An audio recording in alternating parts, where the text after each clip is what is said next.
as we record this on the Tuesday, the kind of big story is Western Sydney International has actually released some detailed information of what the flight paths are going to be. And again, we've said this before on the show, we dislike the term noise because noise has connotations that it's a bad thing. We prefer the beautiful purring of an aircraft. And I would prefer to enjoy that music absolutely as often as I can, but some misinformed people dislike it, so bit of a hoo-ha there. Jake, you reported on this morning. What do we know about this? Yeah, so they've released the preliminary flight past Western Sydney. There's also this online tool that will help residents see the impact, the purring from the sky kittens, as Adam calls them, on their particular locations. So this flight paths do include reciprocal runway operations, or RRO. That's a bit of a mouthful. Basically, at night, when traffic permits, in order to minimize the purring, planes will be arriving and departing from the same direction. So during the day, the NRA aircraft will use runway 05, approaching from the southwest and departing to the northeast, or runway 23, approaching from the northeast, departing to the southwest, depending on the prevailing winds. At night, when the weather conditions are suitable and there is lower traffic demand, the airport will have the option of RRO, in which all aircraft will approach from and depart to the southwest, which will supposedly minimize the impact of sky kitten purring on more densely populated areas of Western Sydney. Worded sky kitten purring. Sky kitten I like purring, that one. yeah. Well done. I would say is that they've obviously been very, very careful in how they've handled this. So again, we talked about the issues with inverted comma noise at Brisbane Airport with its new runway, but their kind of online tool, I think it came out either when the runway opened or slightly before. Whereas obviously Western Sydney, firstly they broadly announced what the fly past would be a long time ago. But even this online tool now is coming up years before it opens. Yep. So I think they have kind of bent over backwards here to appease people. Yeah, look, absolutely they have, and well done to WSI for doing that. I'm of an age where, as our listeners and you guys here in the studio know, I grew up in Leichhardt. I grew up under the flight paths. Like, we could almost touch them as they flew over.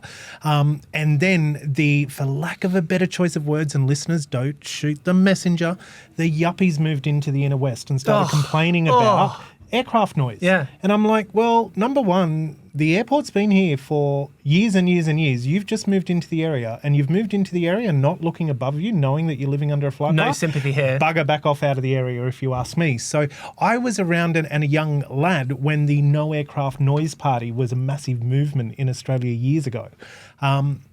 So kudos to Western Sydney Airport for, before the airport's even opened, they've announced their runway plans. They've announced their noise impact zones. Purring impact zones. Purring zone. They've put a brilliant online tool out for households that will be affected by the sky purring. I'm pretty sure. I don't like the word affected either. We really need to watch our language. Households that will be treated to the purring of the sky kittens, which will, according to this article in The Guardian, be louder than a washing machine or vacuum cleaner more than 100 times a day. Yeah, washing machine. But these are very loud sky kittens. Yes, look, they are. But for those impacted, affected, whatever we're going to call it, treated to the purr. They will get their windows double glazed and have stuff to impact the noise or the purring that is soon to come. Let's face it, even though Western Sydney Airport will have the capacity to, double what Sydney Airport can currently hold, they're not talking, that many flights a day as operations start. Gradually, flights will ramp up, don't get me wrong, as Western Sydney Airport becomes bigger. But I don't think the impact will be that big. At the moment, it seems the most affected suburb, and correct me if I'm wrong, Jake, was Mount Druitt. It was noted that suburbs sitting south of Mount Druitt could be among the areas most affected by purring from the new airport. That's per The Guardian. So apparently the modelling will show that the suburbs will fall in a narrow stretch of land that, and this is again from The Guardian, by 2033 it will have multiple instances per day of sky kitten purring, either of or in excess of 70 decibels outdoors, 60 decibels indoors, which is loud enough to, affect normal conversation. Oh, look, I live close to a main road, and some of these tools that drive down with mufflers that need to be silenced immediately, or the emergency vehicles that don't understand they don't need their siren going when the lights are green and traffic is flowing, yet they still put it on. But I put up with it because it's live. Get on with it. Exactly. Like, there's genuinely bad things going on in the world. To worry about in the world. If if aircraft noise, inverted commas, purring, is the worst thing you've got to do with, your life is too easy. And don't jump on a plane. Exactly.